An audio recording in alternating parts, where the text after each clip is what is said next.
Welcome to the first turn. I'm your host, Hyena, and today, Llama and I are talking about the release for the Necron and AdMech Codices for Warhammer 40k. We talk about the lack of power creep, and how change doesn't necessarily mean worse. We talk about the model of the year, obvious choices, which ones we voted for, and the deceptively large list of models that do release in a single year. We talk a little bit about Warmachine, and rumors of changes coming to Mk4 to try to bring players back, and direct reversals of some of P3's previous decisions, and more. If you like what you hear, make sure to give us a like or thumbs up. You can follow, subscribe, or share, or leave us a comment, and let us know what you'd like to hear us talk about. Alright, let's get to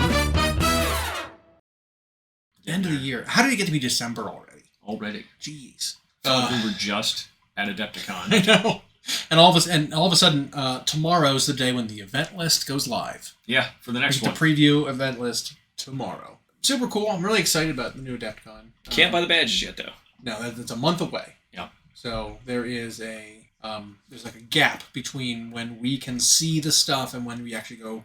But so we like that they're letting us look at it for a few weeks before. Great.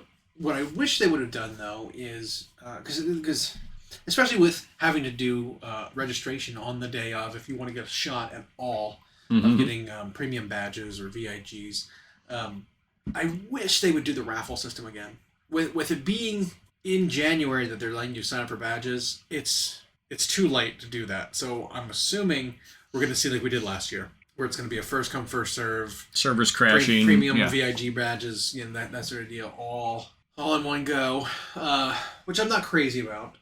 A good change I think they did make is allowing you to have your badge shipped. Yep. That's huge. Not having to be there Wednesday night to get your badge for an event first thing in the morning on Thursday is nice. So if you get your badge, bring it with you, show up Thursday for an event, you don't have to spend that extra day, extra night in order to get into your thing on time. Or if you are taking part in one of the things that does happen on Wednesday night.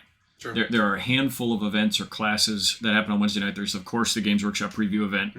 Is always Wednesday night. But now you're not going to be standing in line for hours wondering if you're going to miss it. Because that's the other thing, right? It's just like, well, I got in at 7. I'm all the way back at the end. Am I going to get up and get my badge in 2 hours by 9 o'clock for the preview? Right.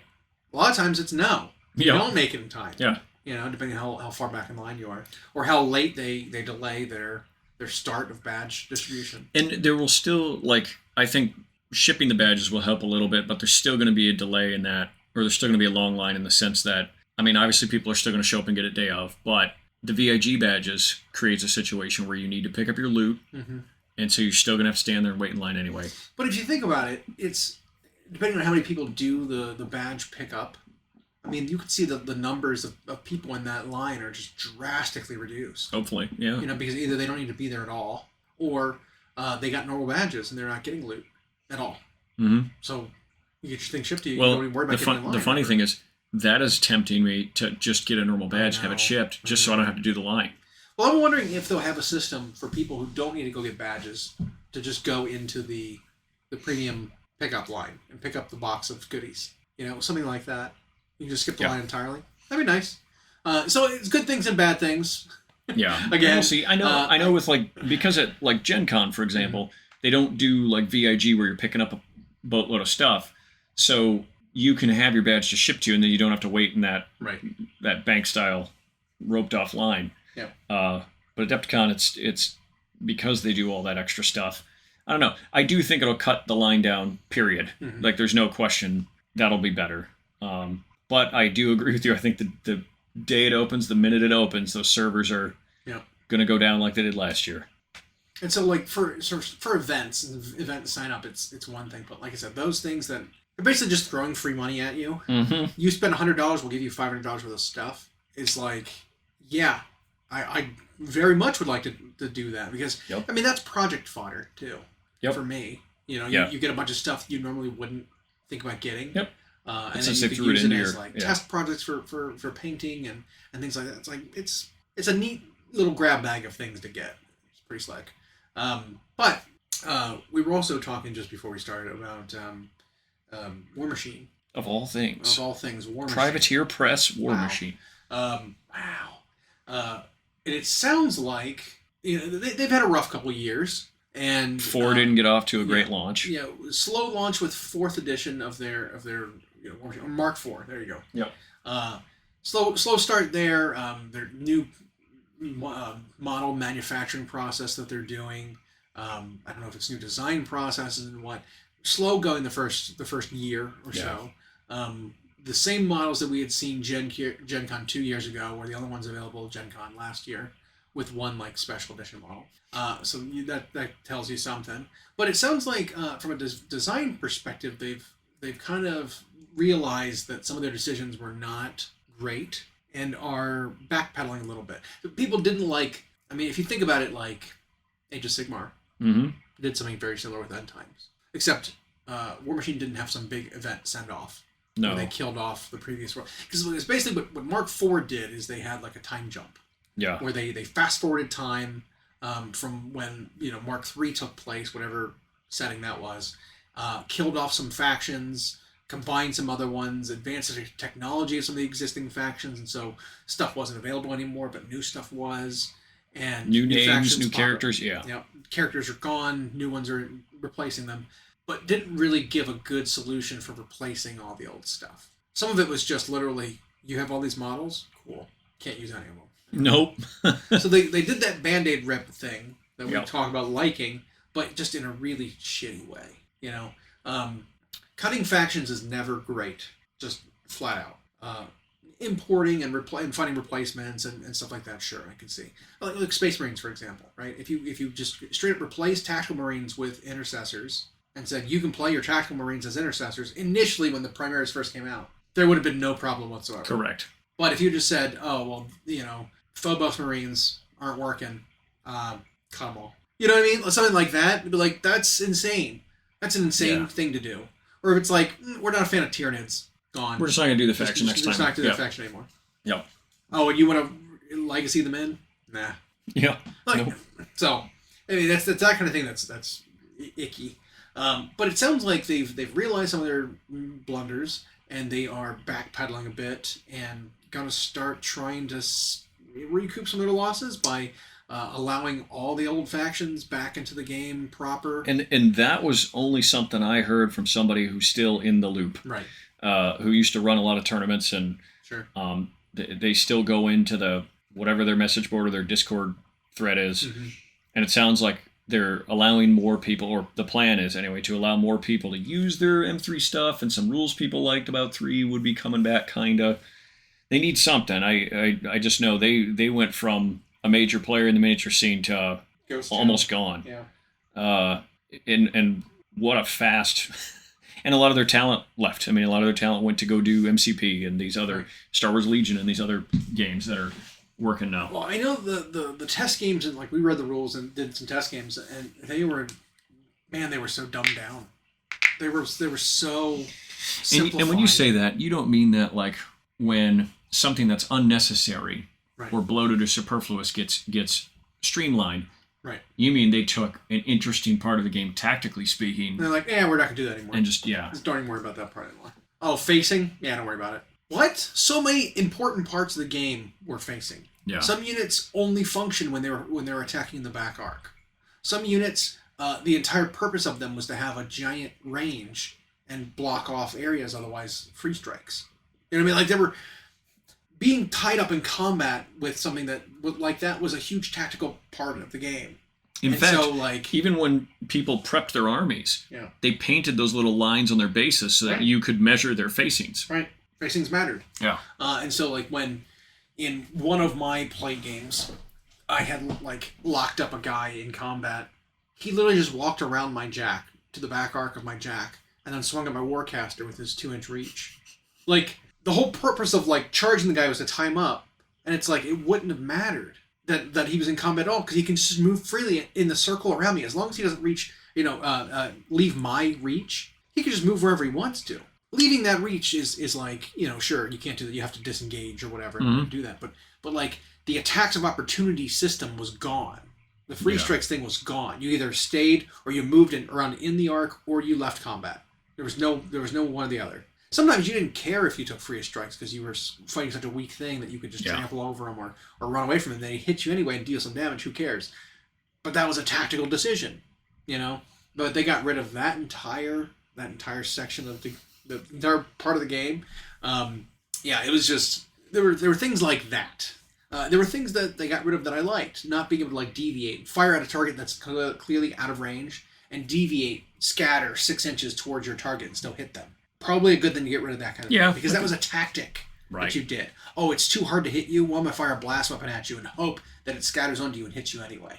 It's like an old-fashioned cannonball. It's just doink, doink. I mean, that was one of the shittiest bits of Warhammer Fantasy.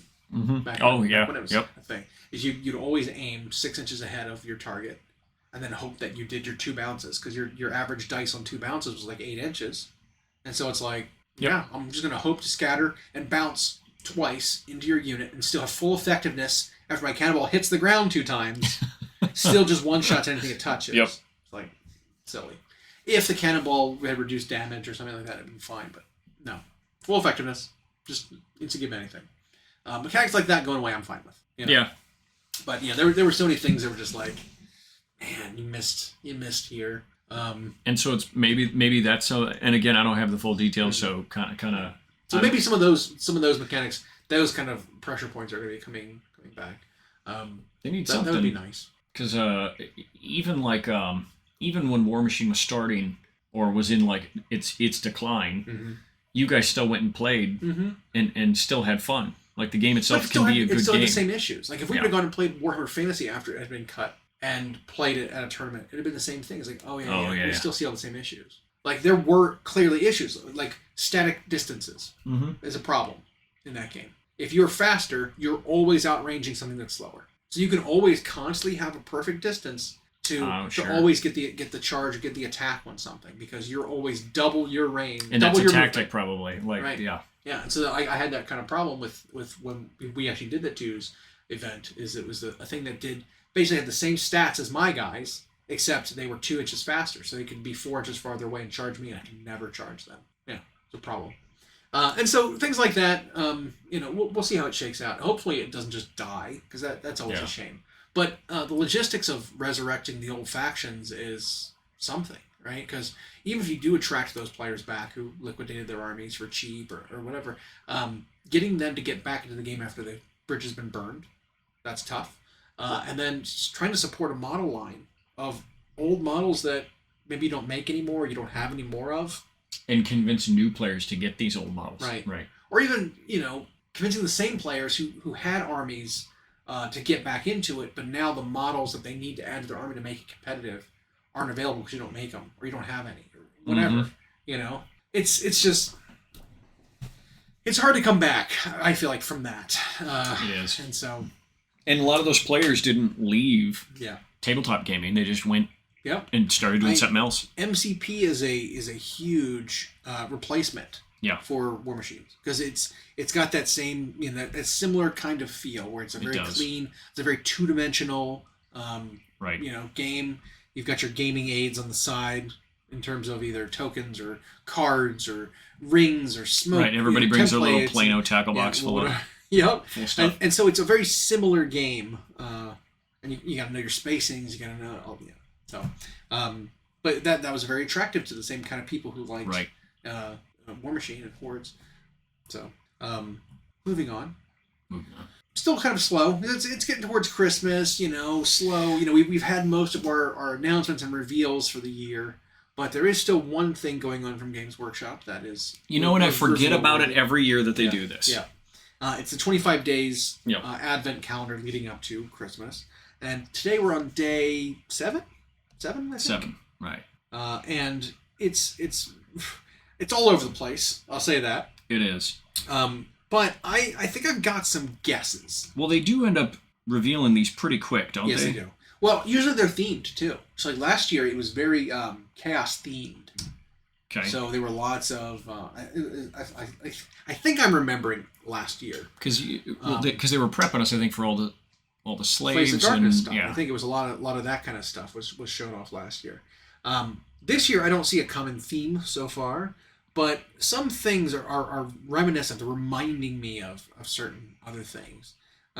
Like there's one with a hand clutching a book that's clearly got Nurgle script written in it. Okay. Super cool. So like you see the arm with the like the black fingernails.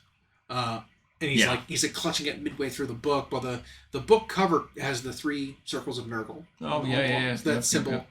And then you can see in like the flyers that are falling out is like the Maggotkin fly, like kind of like the circle with the 2 wings. And that could end up anything. I mean, that could end up for Warcry, for Yep. But that symbol is clearly not, like Death Guard, right? It's very clearly that this is AOS Nurgle, right? So I mean, it could be Plague Monk. I don't think it's a rat arm, but maybe it could be. Because people have been speculating like new Skrulk or something, akin to that, or new Plague Priest or Plague Censor Bearers, Plague Monks, that kind of thing potentially.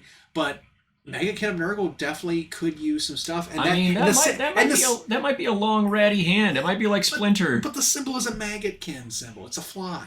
And usually the Plague Monks don't carry around that kind of iconography. What if they add a rat priest to the Nurgle Maggotkin army?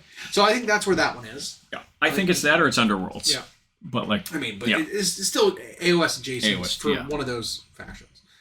We had a minefield sign, which to me that screams Necromunda. Oh yeah. Caution minefield. Ash waste. Yeah, like an ash waste thing. I think that's what we're looking at there. Some kind of terrain piece. Yeah, there's like barbed wire. Barbed wire. There's like a skull and like some kind of sandy ground. I think it's I think it's an ash waste kind of deal. There is a cape with fur-lined cloak. And it looks like it's got some scrolls or some maybe purity seals. We might be looking at something for Space Wolves. Maybe, because there's also this. There's a skeleton with. Well. I'm torn on the skeleton. It has a cross purity seal, and it's on a pole with flames. Yeah, which is interesting. So you're thinking something different? It might be Imperium, but I don't think any of this is Old World. Okay. So far. Okay. Yeah, I can see that. I think I agree with that. The bamboo seems very low tech. The scrolls do not seem like purity seals to me. Like I don't think that's a 40K thing. I think we're looking at something AOS for that one too. Could be. What is a crossed bones symbol? Oh yeah, it is crossed bones. What does that even like? What does that even symbolize? Maybe that's an Old World thing. It could be. Oh, maybe. Because think about the Knights of Mor. That was like a regiment of renown in the Old World. I forget what city it's from, but the Mor Knights, worship like Shaish, the realm of death. So they were like grim, just really dark knights. So maybe something like that. Maybe. We've got some sort of Grail relic, maybe from Bretonnia. So maybe I'm wrong, and it is Old World. I don't know. The bamboo throws me off though, so I don't know. Because the only place we've really seen bamboo recently in any of the designs has been like Warcry, Rotmire Creed. Yeah, Rotmire they Creed, had it. Yeah. And so like look at all the terrain from the Gur set. Yep. It was all bamboo. So I don't know. Could be a little something for everyone. It's a tough one. There's like a wing. The tips of a wing. I've got some thoughts on this one because that wing specifically doesn't necessarily look like natural feathers. I think they kind of look metallic, like they're metal wings, like they're blades. Think the Vulture from Spider-Man, a little bit like that, right? But maybe that's not too far off calling it the Vulture because there was a faction in Necromunda that had that kind of thing. They were called the Spirers. I think we maybe talked about this a couple weeks ago. Oh, maybe. But the Spirers lived up in the spire of Necromunda. And they were like rich nobles who would like gear themselves out to go have the most dangerous game. Or they'd hunt people down in the Necromunda underbelly. And they were like decked out. And some of the old models had like multi-feathered metal wings like this. So, because they had like jump packs with like wings on them. Yeah. So something like that. Or another wild guess might be something like maybe they are like black, like raveny wings for like, I don't know, Morgar? Oh, like an old Beast of Chaos character? Yeah. Because he had big, like, long feathered raven wings. Malagor. Oh, Malagor. Yeah. Sorry, not Morgar. Morgar was the Gave spawn, the mutation one. Yep. Malagor, the Dark Omen had the wings. Yeah. Yep. So maybe that could be something. Or maybe like an AOS resurgence of him. It looks like there's tendrils of like white hair perhaps in the top left. Maybe it's Daughters of Cain. I mean, like it could be lots of other things too. You know what I mean? Yeah, like, these are such small. It's but I got some it's speaking to me. Like I think the Beastman thing is a wild guess, but I think that would be super cool. Yeah, and then there's the thing that looks like, I don't know, antlers or.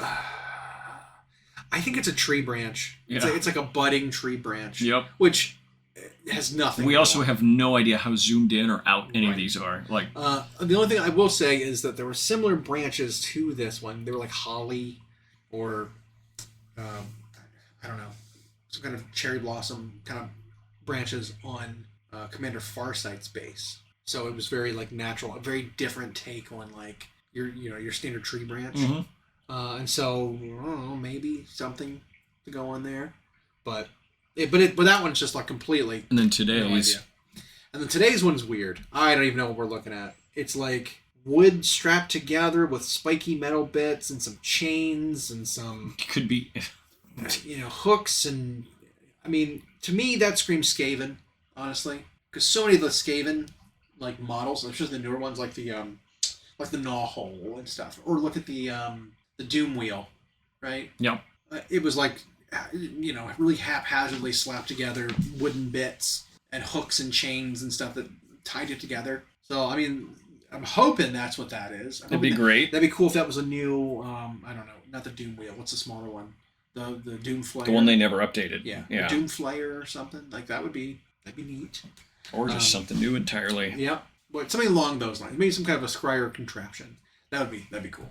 But we've got 2 more weeks of this before Before they start spilling the beans, or maybe even before we start seeing more pieces of the same thing we can identify. Yep. A better guess, because I mean it's obviously not going to be 25 separate things. It'll probably be that'd be insane. 7 or 8. Yeah. So we'll see some one thing's going to get 4 little bits. Well, and they cleverly cut these images out, so we don't even know if there's something right behind it or if it's upside down. But like, yeah. But I somehow forget that they do this, and then they started it, and it was like, oh yeah, right, this thing. Yeah, cracks me up. But again, the year just zoomed by, and so when you get to these types of dates, you just start to like, oh wow, it's already that. Yeah.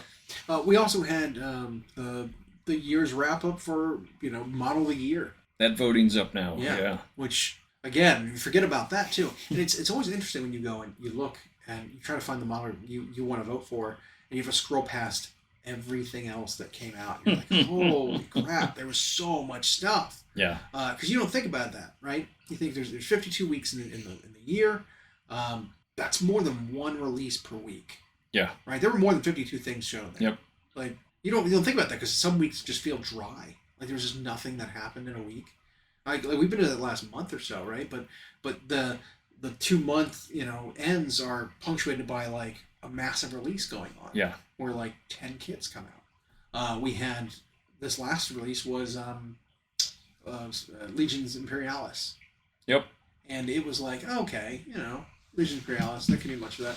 No, there was like 15 things that came out for it. Yeah. And that's not counting all of the other epic scale stuff through Aeronautica and Titanicus that they imported over in new boxes for this one unified game that they're coming out with now. So like, while it's a new system, there's like 100 different products available.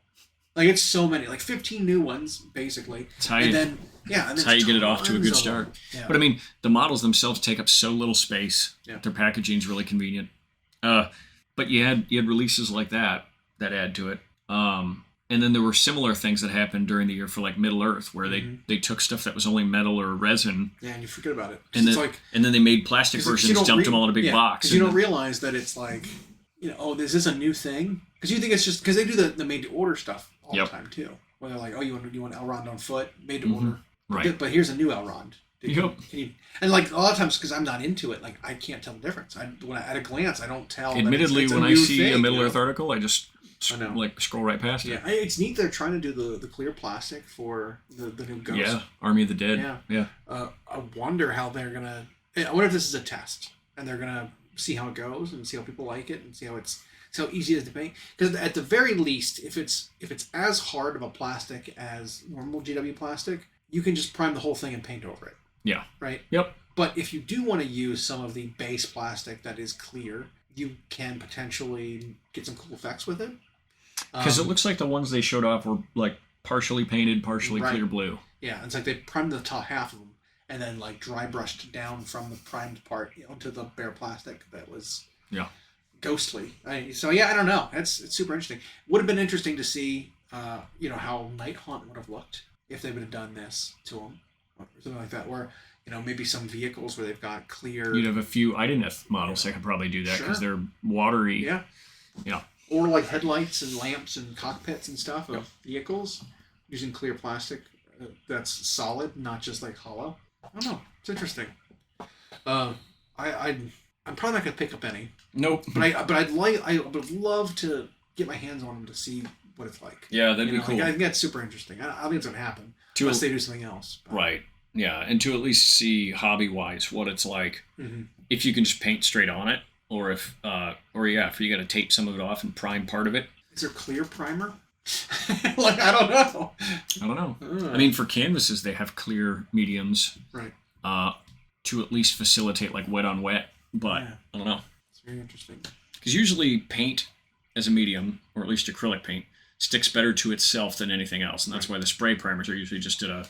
But like, what happens if you took a plastic model and you just like clear coated it? With just like a finish. Would it stick to the plastic? I don't know. Yeah. Would it be a paintable surface afterwards? I don't know. Would it reactivate when you started painting? I don't know. So I think there's room for like testing there. Just to see. Yeah. I'm sure we'll get a chance at some point to see them in person. They'll probably have something. Yeah, coming up here at AdMech in a few months. Yeah, have something like that on display. Yeah. And there's people who play the game, so I guess it stays around. Yeah. Yeah. You're right. So while we have weeks like this where it's the end of the year or some middle of the summer moment or something where it feels like it's dry or slow, when you look through their model releases, there's like technically there was always something going on. Right. But I feel like I used to get everything. I kind of don't do that anymore. Mm-hmm. So like being a little more selective because I need space. You know what I mean? Like I just do. Whereas like I'm a little bit more picky now at what I'm picking up. I've actually been focusing way more on fantasy models than 40K recently. And in fact, I've kind of offloaded a couple of my 40K armies entirely just because it's like I'm not gonna play those. It was funny though because the timing was not intentional, but two of the armies that I was like offloading was two armies that are getting updated soon, which are the Necrons and the AdMech. Yeah. Who are getting books, I think. Is it tomorrow or is it next Friday? I think it's this weekend. Okay. It's been 2 weeks, I think. Okay. So they're getting new books now. Yeah. But it's funny because it's just like, I'm not going to play those. And it's like, but they're just now getting updates. It's like, it's fine. I don't care. But I don't know if you've seen any of what's in those books yet. I will say the design team is sticking to their guns about not power creeping. Yeah. Because, and I don't say that sarcastically, because they aren't stronger. Yep. But there is new stuff and new ways to play, and I don't necessarily think the new stuff is stronger than the old stuff, but there are definitely improvements, and then there are definitely some weaker sub-factions. Yeah. Like, if you get 5 or 6 things, something's got to be on the bottom, right? All 6 of them are not going to be identically powered, right? Because then what would be the point? If it doesn't matter what your gameplay and game style is or play style is, if all 6 of them are equally powerful, then it's like, why have 6? Right, you just flip a coin or whatever. Necrons, I think, was an interesting one because they gave you lots of ways to play.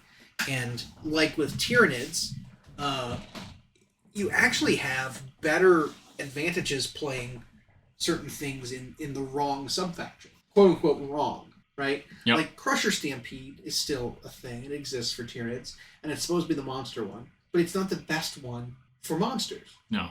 Because you get other ones that give you invulns and feel no pains and regens and things like that. That's just like, this is just better than the one that's intended for them. I mean, obviously, like a psychic detachment won't work if you don't have psychic bugs. Yep. So like it hits the mark there, but doesn't mean psychic bugs are useless in other detachments either. Nope. But it seems like Necrons is a lot like this, where you're intended to have these specific units be, showcased in these sub-factions, but they end up just being better in a different one. Like I think the translocation one that's meant to be for Catan is like a good example of that. Like, it's just a solid sub-faction. You just get to teleport your stuff around, put them in reserves, and pop them back out. Yep. Things like that. And so, like, it's meant to be like, oh, well, your trans-dimensional beings are meant to be in this, and they get an advantage, but it's just good mechanically. Yeah. Like, anything can take advantage of it. You pop outside a 9 and just fire away. So it's interesting. One of them that I don't think hit the mark was one that's focused around overlords. Focused around overlords. Yeah, it just doesn't make any sense to me. Characters just don't do enough in most games, right? You're a character because you can attach to a unit. This is why you're taken. You attach to a unit, and your leadership ability gives a blanket rule to the unit you're part of. Yep. You just ignore what your character's shooting attacks are and stuff. You're giving the rules to the unit. Right. The Praetorian, whatever, the Silent King's court detachment, it gives a bunch of rules to the attacks of the overlords themselves. And it's like, it's not good enough. Like, here, overlord, get +1 attack, or +1 to wound on your overlord's scythe attacks. Right. All 3 of them. It's like, that's not good. Trying to make that work is not good. And then there's very little like other benefits. Right. So if you're bringing lots of overlords, you're better off just playing the original detachment that makes that when you attach to a unit, that unit gets +1 to hit. Yep. That's just a way better effect. It's a better multiplier. Yeah. I mean, it's the same kind of thing when we think about games where you look at the cost of a hero for 100 points. Right? Think AOS. Yep. Hero for 100 points. What's a hero got? 4 or 5 attacks at damage 2. Yep. If you're a fighty hero. Okay? We'll look at 100 points of a unit that's combat-oriented, right?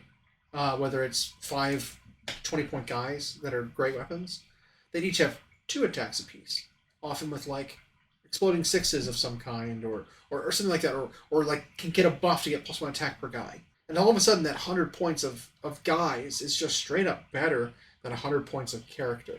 Yep. Every time. And they'll often have twice as many wounds as the character has.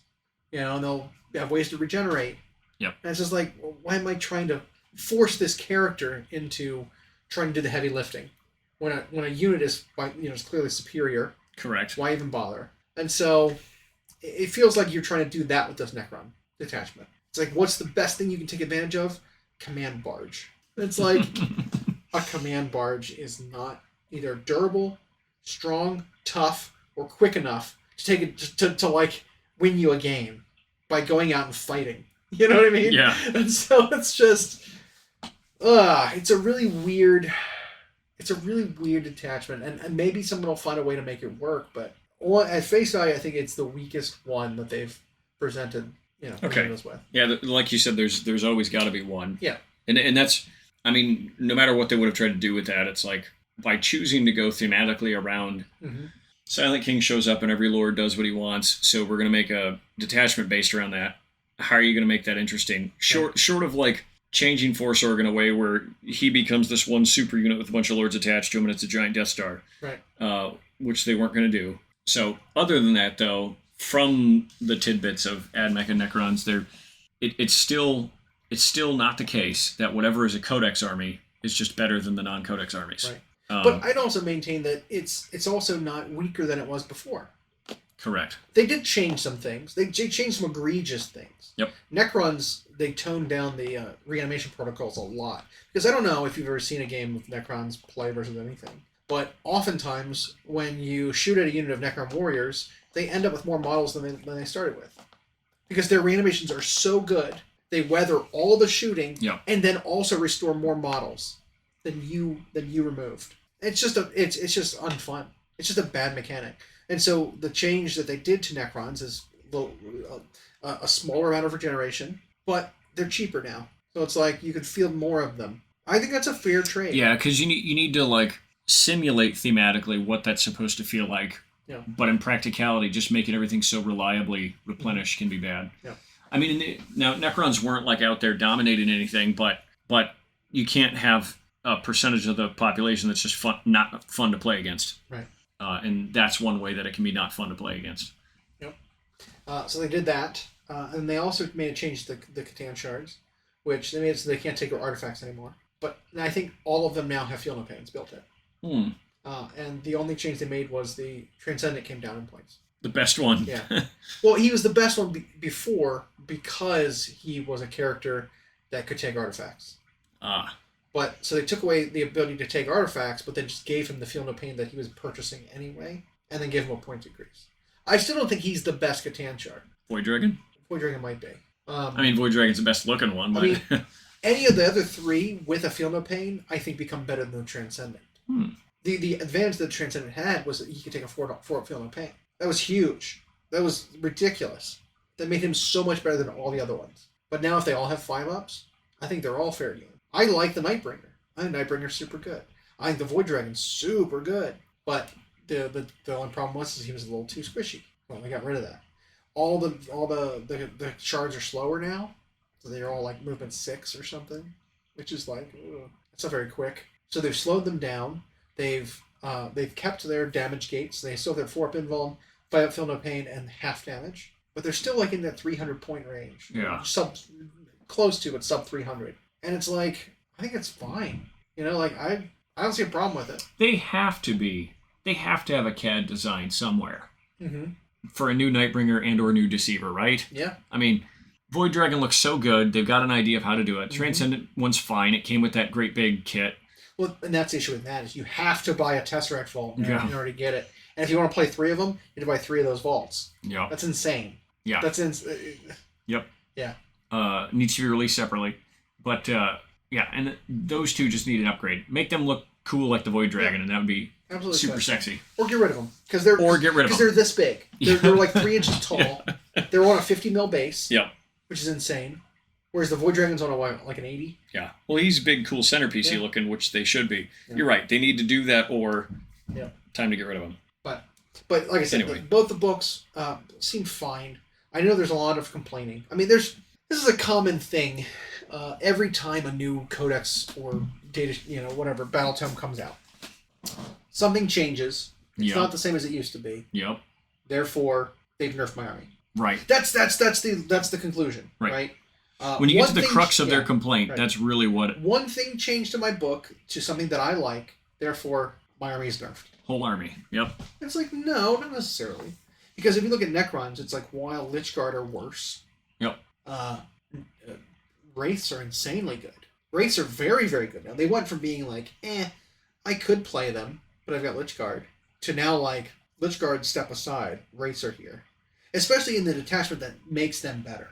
I think Wraiths are super, but that's kind of the thing. There's combos and there's like units in the army now that are going to be taking over and doing the work that other units no longer will be. I'm fine with warriors just being objective holders. Yep. You know what I mean? Like I'm fine if a warrior, like Necron warrior blob, doesn't weather a Titan's fire, but then also trade up against everything because it can kill everything with its lethal hits.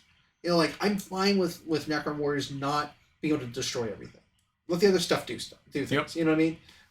So I'm fine with that. But there's a build you can do with one of the sub factions with Tesla Immortals that is apparently pretty ridiculous. Because you give them both sustained hits, lethal hits, and devastating wounds on exploding 6s, triple hit Tesla weapons with like just an absurd threat range because you can advance and shoot. And you can advance and shoot and then advance 6 guaranteed. So like you have like this, 31 inch threat range or something. Yeah.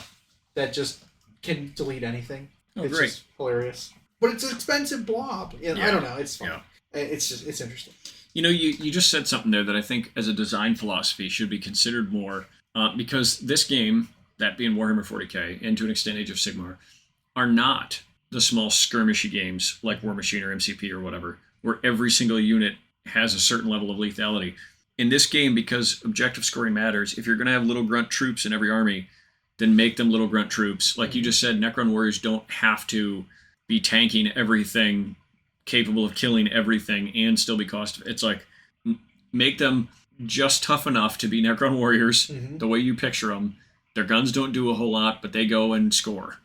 Yeah. I'd be fine with something like a reanimation barge. Yep. Now, like, bringing a unit back at half strength. or something like that. I think that kind of a rule because it comes with the cost. Yeah, the barge ain't cheap. You know, like, if you repair a unit and like resurrect a dead unit that gets eliminated, right? Then your opponent has some counterplay because you just don't finish off a unit, or you leave them a bad spot to try to reanimate the unit, something like that. There's counterplay to it, and then your new max unit size is half as much as it was, and so you can only reanimate up to that size. You know, like I don't know, it'd be fine. I don't mind free units and model recursion. I mean, look at Gene Stealer cults. Their whole thing was model recursion of cheap units. Yep. You know, maybe too much. But at first, at least. But I'd be okay if you wanted to keep a thematic ability in Necrons to not just be restore models to an unalive unit, but like a destroyed unit comes back to life. Like half of the destroyed models in a unit just stand back up because you thought you killed them, but you didn't. But you had to have some kind of thing like a resurrection orb, you know, apply the energy to them. Yeah. Or a barge come by and just like repair them, and they'll like half of them get back up. I'd be fine with that kind of thing. Yep. You know, but like I said, it's pretty standard for when a new book comes out to everyone scream nerf. Yeah, the players of that army will scream nerf. The people who aren't familiar with it will say it's OP. Right. Every time. Those are the two loudest reactions you always get. Yeah. And what we also find is after we get a few weeks or months of data, those cries all end up often incorrect. Right. I think what they've done so far very well with just, I guess, 4 codexes is not necessarily increase their power level, but you gave each army more ways to play. Mm-hmm. And that is, to a degree, power increase by giving you more options. So you're not stuck in one build, and therefore, if that gets invalidated, well, you're waiting until chapter approved or whatever. Yeah.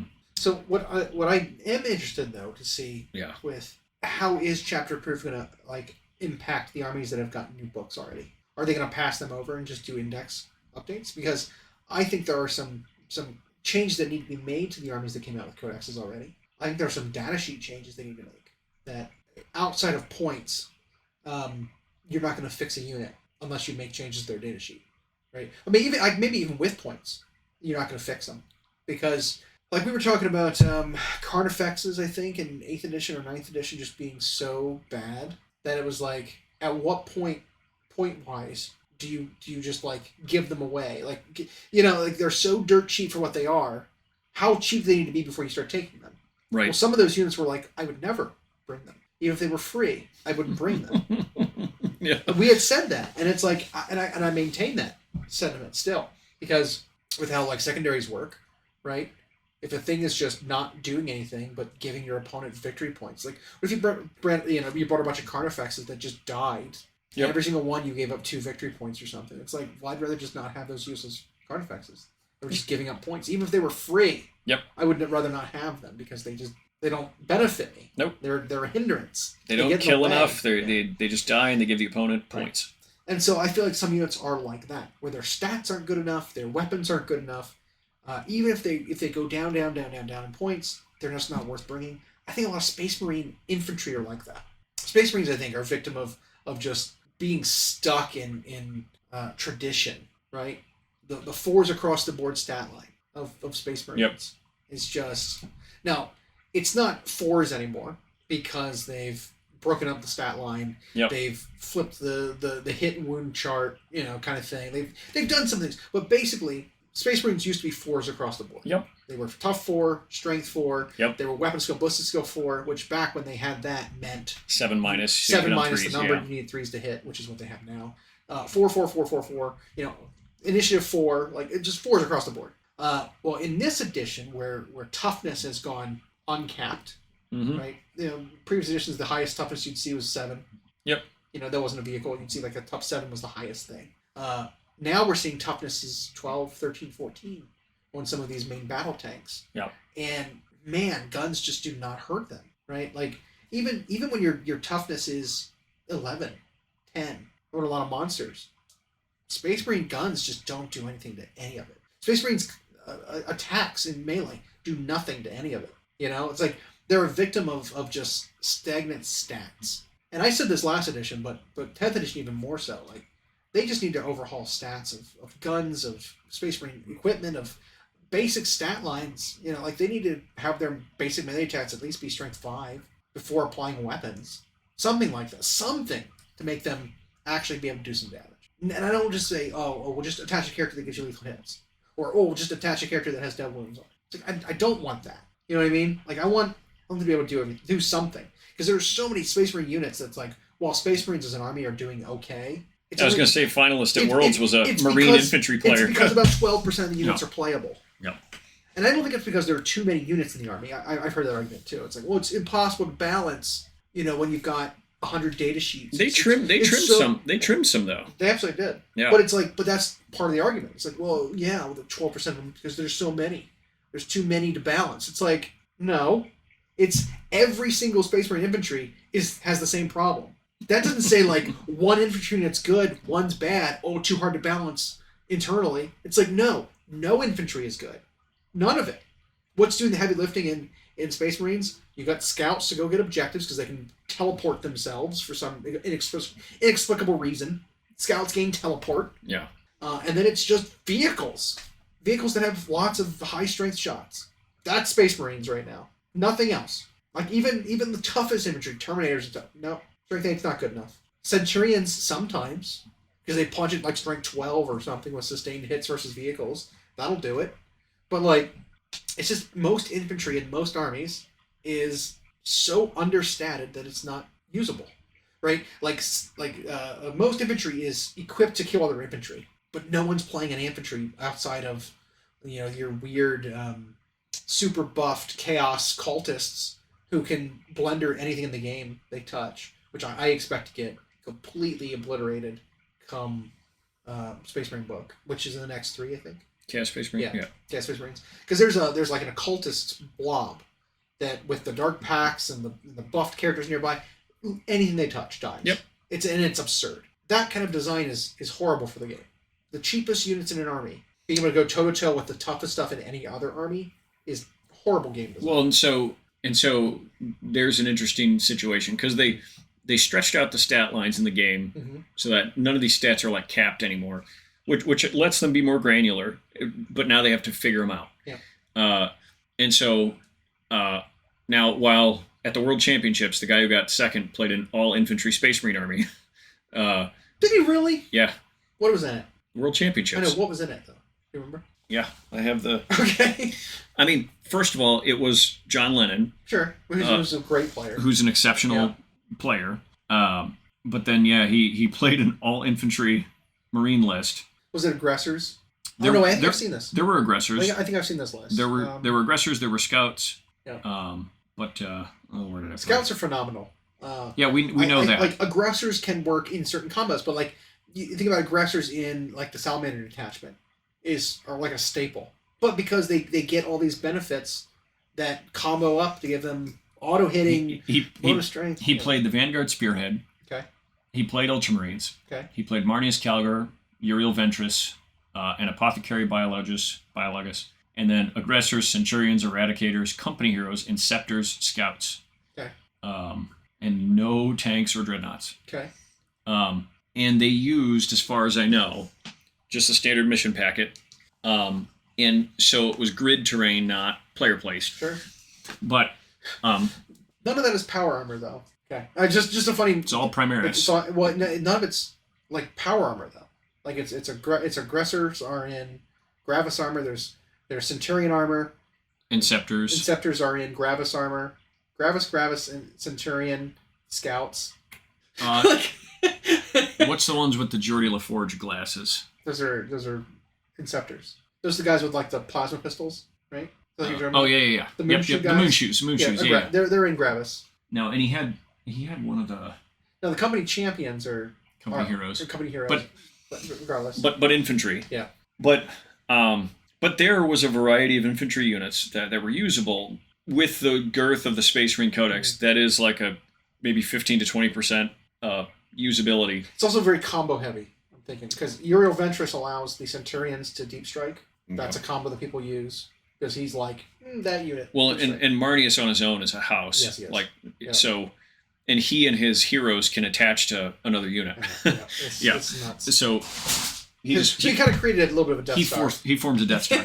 Yeah. So there's a line that they have to always think about, because the cultist unit you're describing in Chaos is a Death Star, but it's the Death Star of the worst kind. Yeah. So the two, because you can run like 3 of them because they're so cheap. Yeah, and the worst kind of Death Stars are either the ones that were the big unkillable Drago blobs of old, or this, where they're cheap but they trade up against everything. Yeah. And so you dedicate all this work to kill them, and you're like, okay, I killed 220 points. And not only that, most armies just couldn't efficiently do it. And so that's why we had seen Space Marine armies that were running all these dreadnoughts, because the cultist unit kind of bounced off of the dreadnoughts for some reason. It was they could take down a knight, but they... Well, it was the -1 damage from the regular dreadnought. What's it called? Redemptor. Yeah. The Redemptor's -1 damage is what did it. Yeah. Because it was tough, it had great saves, 2-up base, by the way, and then the -1 damage, and it was just like, blink.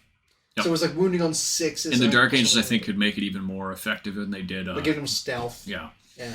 And so that was like one counter to that. But you can't have something like that exist in the game where there's one boogeyman and only one counter in one army. Yeah.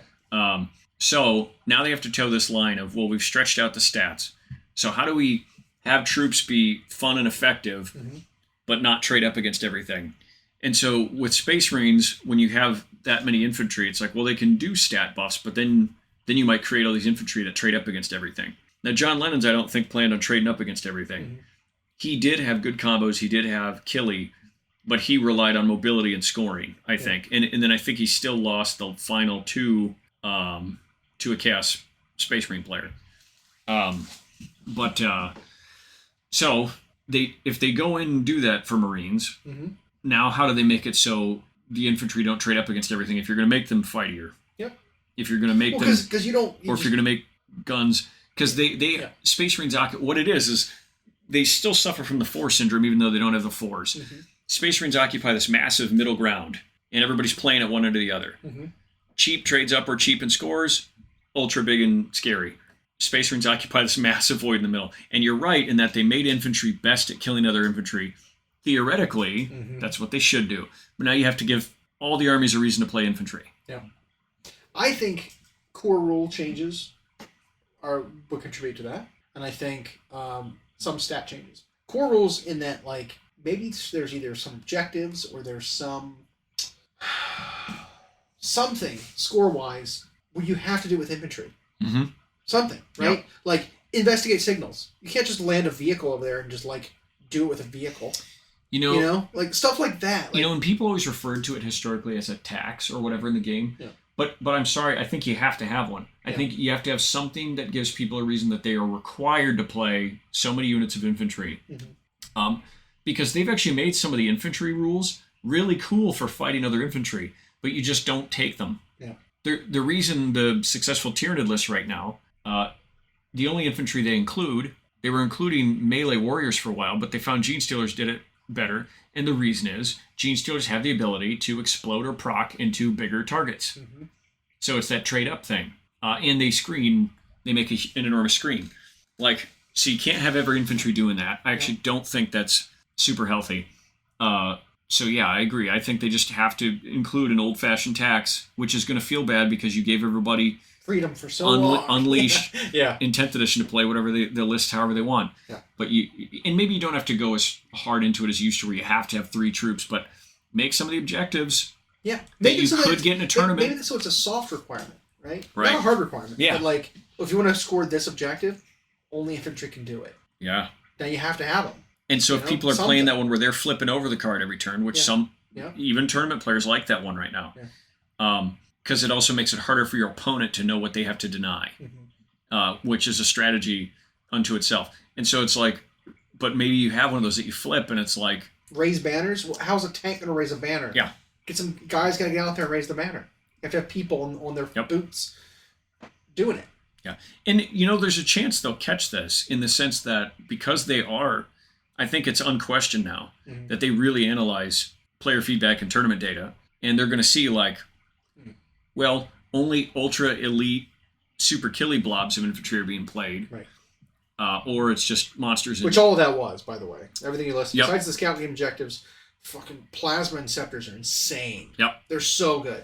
But aggressors and Centurions are that too. Are insane. Yeah. Like all of those. Yeah. Yep. And Gene Stealers now fall into that category a bit. The Cultist, obviously. But again, with the Cultist, I expect that either to, not just points changes. I expect like major changes to come to the because it's a whole combination of crap that makes it work, it's like right? a character unit attached to them plus the Dark Pacting, which is guaranteed basically to go off. Makes them like hitting on 2s, wounding with +1 to wound, flat 2. And it feels like they always get to their thing. Yeah. Well, so the Dark Pact is, I believe, you will always get it off. If you declare Dark Pact, it happens. And you get to choose the rule. It's like a random chart or something, you get to choose what happens. You choose which one you want, you roll for it, and if you fail your bravery, you just take some damage. But you still get it off. That right there is a problem. If you failed it, I think you should not get it. Sorry, you don't get it. You failed your Dark Pact bravery check. Maybe increase their bravery so it's harder to succeed, and then when you fail, you don't get it. Yeah, something like that. I'll be interested, and they might come up with a solution that's whatever. Because that was the worry when Space Marines or Chaos Space Marines first were being shown off in their index. It was like, oh, this Dark Pact ability is awful. You just hurt yourself not to get an ability to go off. Cool. Space Marines, meanwhile, just get these rules for free. Yeah. I have to roll to see if I get mine every single time, and if I don't, I hurt myself. Right. But then it turns out, oh, whoops. Getting the right rule on the right unit every single time you want it for a tiny bit of damage every once in a while, or never. I've seen entire games go by where you just never fail Dark Pact check.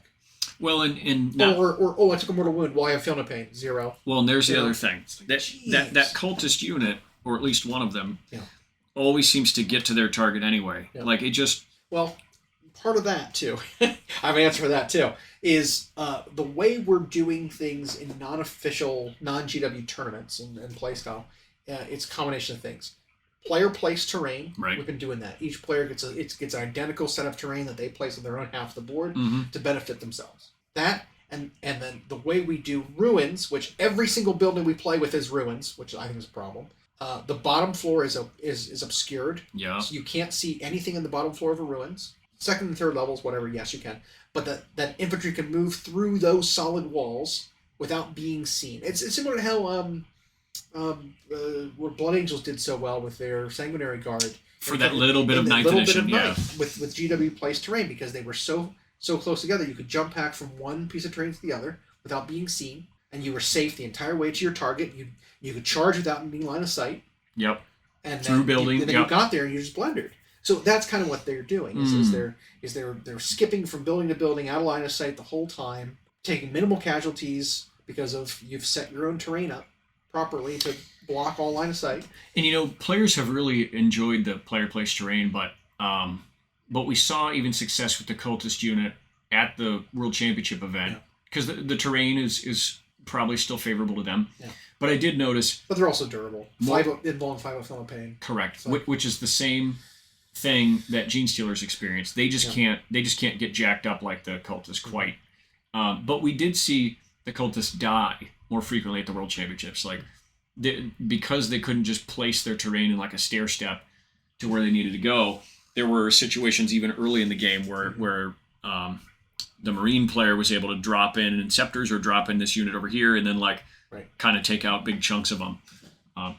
But now maybe that Marine player's out of position because they had to destroy that unit. Correct. And there's 2 more of them. Yeah. And then when they landed, they're in perfect line of sight for a Forge Fiend to blast them with 3 damage plasma guns. And they stretch the unit out and they're scoring on something. And And so either way, I agree. I think the whole Dark Pact cultist thing will get looked at. Mm-hmm. They might even do something. Or cultists can't do Dark Pact. I was going to say they'll just define what units can, and that might not be a part of that. And it could end up just written into their codex differently. Yeah. So and that is one of the ones up early next year ish. Supposed to be, because there's a group of 3 codexes coming out next, and it's Custodes, which they need one. The roadmap, right? Because the roadmap showed Custodes. There's a supplement for one of the Space Marine chapters. Blood Angels was first, yeah. Is it Blood Angels or Dark Angels? That's a good question.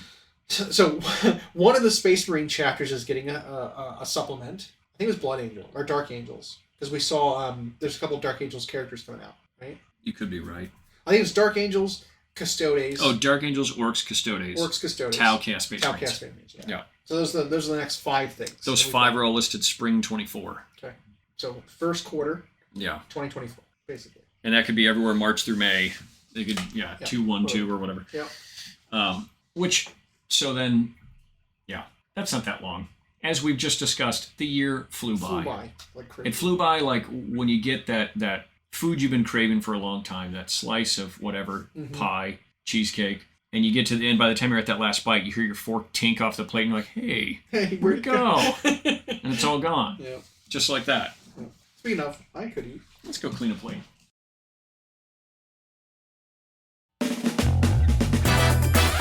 Thanks for listening. We hope you enjoyed. Check out our new episodes every Friday on Google Podcasts, Spotify, and Audible, or on Podbean. You can also follow myself and Llama on Instagram for more. We are at Hyena Paints Minis and at Llama Paints Minis. Music provided by Kevin MacLeod at incompetech.com. And as always, we will catch you next time.